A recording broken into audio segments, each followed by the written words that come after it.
masih berada di ruang Komisi 3 yang berhadapan langsung dengan ruang Banggar 20 miliar. Namanya ruang Banggar 20 miliar sekarang namanya, Bang. Bang, ini terakhir buat Bang Ruhut, Bang. Saya melihat di ruangan Komisi 3 ini dingin, Bang. AC-nya bagus nih, Bang. Cuman kok dindingnya ada yang retak-retak ya, Bang. Ya mungkin kamera bisa bantu untuk menangkap yang retak di bagian sebelah sana nih.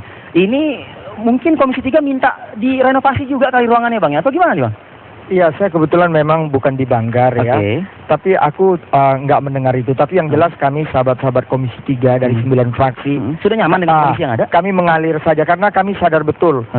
Kami lembaga yang membawa nama rakyat. DPR, Dewan Perwakilan Rakyat. Jadi empati rakyat harus kami perhatikan. Jadi kesederhanaan perlu. Empati rakyat harus diperhatikan. Nah, soal pembongkaran yang akan dilakukan hari ini terhadap beberapa equipment impor begitu, perlengkapan impor yang sudah dipasang di dalam sana ruang Banggar, itu apakah untuk mengobati luka hati rakyat begitu semata atau apa sih, Bang? Ya kalau saya lihat, maaf, sekali lagi permohonan maaf, ini ada Pak Salang pengamat yang kita harus hormati.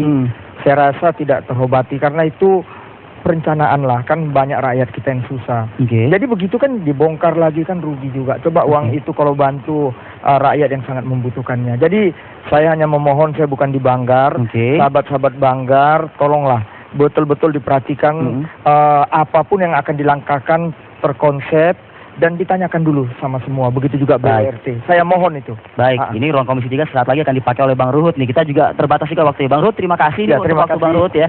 Saya mungkin boleh pinjam mic-nya ya, Bang. Saya ingin ke Bang Salang. Baik, terima kasih Bang Ruhut. Ya, Bang Salang, tadi dikatakan Komisi 3 ya ikut mengalir aja lah seperti itu. Tapi indikasinya akan berdampak ke dominonya akan ada ke komisi-komisi lain nggak sih kira-kira?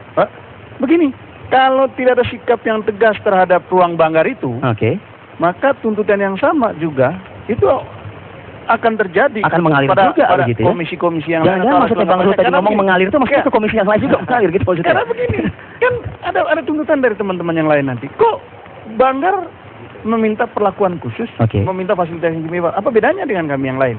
Karena itu menurut saya pembongkaran ini juga saya bilang itu simbol bahwa tidak terobati luka masyarakat itu. Saya setuju. Jadi artinya tidak terobati juga ini?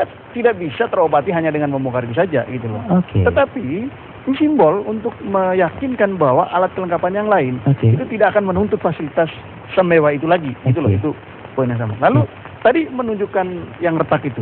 Di awal tadi saya mengatakan ini ruang kalau Banggar yang minta itu kok kayak simsalabim jadi gitu. Tapi kalau alat kelengkapan yang lain mengajukan, misalnya untuk yang rusak kayak gitu, kok nggak bisa? Padahal ini membutuhkan. Jadi gini, ada hal yang sangat dibutuhkan diperbaiki kalau memang rusak, tapi itu tidak dikerjakan. Tetapi ada hal yang ingin menunjukkan kemewahan, kok itu cepat. Seolah-olah memang di DPR ini ada yang diprioritaskan, ada yang tidak, ada yang diistimewakan, ada yang dianaktifkan. Yang diistimewakan adalah anggaran ya? Gitu. Sementara kita bicara soal toilet misalnya. Ada toilet yang rusak gitu. Mana kan lihatlah di beberapa tempat. Karena banyak sekali yang memakai toilet tersebut. Banyak yang rusak. Iya banyak yang. Cuma yang masyarakat persoalkan. Kok nggak kira-kira untuk perbaiki toilet itu kok 2 miliar? Itu persoalannya. Padahal memang realitasnya memang ada toiletnya memang perlu diperbaiki. Seperti ini juga. Yang rusak ini kan perlu diperbaiki. Ketika hari ini pun juga akan mengundang rapat dengar pendapat dengan salah satu lembaga tinggi negara begitu. Artinya ya ini kan akan dilihat dan malu seharusnya DPR kan begitu. Tapi bukan soal malunya. Tapi secara keseluruhan saya ingin mengatakan ruangan ini dengan desain seperti ini jauh lebih bagus, jauh lebih kelihatan mewah, jauh lebih kelihatan elegan ketimbang ruangan yang di sebelah gitu. Saya ingin langsung ke Bang Lawrence nih, Bang Salang. Menjawab tadi pernyataan dari Bang Salang yang menyebutkan ini Banggar ini, badan anggaran ini anak emas sekali ya. Begitu minta gini langsung jadi tuh barang. Ya justru itulah yang menyebabkan. Karena ini kan jangan sampai bahwa alat kelengkapan dewan ini seolah-olah yang dianak emaskan adalah Banggar. Ini kan persoalannya gara-gara Banggar ini saat ini sudah masuk ke Komisi 3 sudah melihat retak-retak seperti itu. Di awal kan dulu saya mengatakan bahwa ruangan Banggar yang lama itu masih representatif, masih convert untuk kita ini. Cuma soal jumlah kursi saja dengan jumlah anggota itu saja yang saya bilang di awal. Nah oleh karena itu kan makanya PAN melihatnya harus dilihat dari secara utuh dari awal perencanaannya gimana, proses pembahasan anggarannya gimana. Nah kalau tidak sesuai dan mekanisme itulah yang membuat PAN menolak untuk menggunakan ruangan. Sekarang gini ya. tegas sekali Bang Lawrence mengatakan tidak juga akan memakai ruangan Banggar tersebut. Ya. Kenapa tidak begini? Kalau bicara soal untuk mengobati hati rakyat seperti itu, ya pergunakan saja ruangan tersebut, tapi jalankanlah fungsi tugas dari DPR yang 3 itu. Tapi kan gedung ruangan lama masih bagus kan? Ruang. Karena ini kan karena begini, karena waktu itu kan untuk panja dan sebagainya. Sementara ini kan soal jumlah kursi saja sebenarnya. Jadi sebenarnya kalau dari sisi ini bahwa ruangan Banggar lama pun sangat comfortable dari sisi ini, hanya mungkin jumlah kursi yang tidak sesuai dengan jumlah anggota. Itu saja. Jadi, ada jaminan apa mungkin dari fraksi PAN atau mungkin Bang Lawrence dan teman-teman Banggar secara keseluruhan begitu?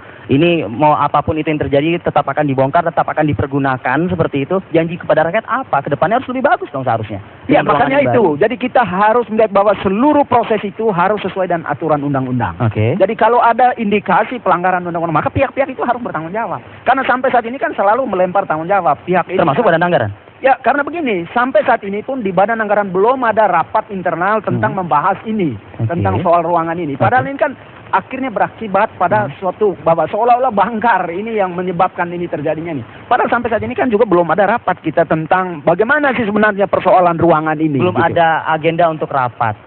Tapi justru malah pembongkaran yang dilakukan untuk menciptakan atau membuat satu pencitraan kepada rakyat. Enggak, karena pembongkaran itu kan kesepakatan antara BK dengan kesekjenan. Nah, tapi kalau fraksi PAN tidak melihat dari sisi soal pembongkaran, melihat secara keseluruhan tentang proses itu.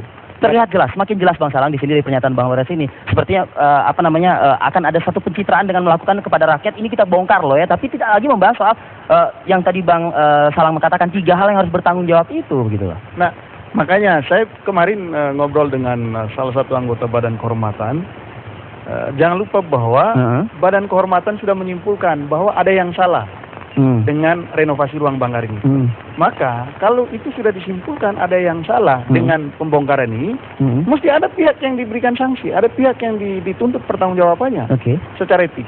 Jangan sampai nanti ini sudah dibongkar lalu BK mengatakan kita tidak menemukan kesalahan. Loh, kenapa ini dibongkar kalau tidak menemukan kesalahan? Gitu loh. Kenapa kita semua teriak kalau ini tidak ada yang bermasalah gitu. Jadi saya melihat bahwa ini sinyal dari BK untuk mengatakan memang ini ada yang salah, ada yang tidak beres, karena itu mesti ada yang dituntut pertanggungjawabannya. Tadi lagi-lagi saya katakan BK akan memberikan sanksi etik.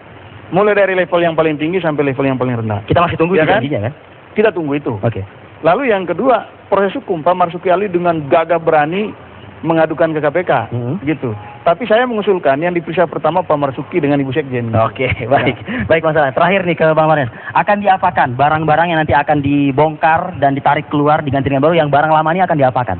Itu terus terang karena kita tidak tahu. Ya, karena kita kan hanya kalau dari sisi institusi bahwa ini kan Banggar, anggota Banggar tentu hanya menggunakan berdasarkan fasilitas yang diberikan oleh negara. Bang, ya kan? Kalau bicara soal kita ingin memberikan satu pencitraan kepada rakyat, ingin mengobati hati rakyat, itu tentunya harus diawasi Bang, barang-barang yang akan ditarik itu Bang. Itu kan antara BWRT dan Kesekjenan. Karena yang mengawasi tentang perencanaan, anggaran dan sebagainya ini kan BWRT, bukan Banggar.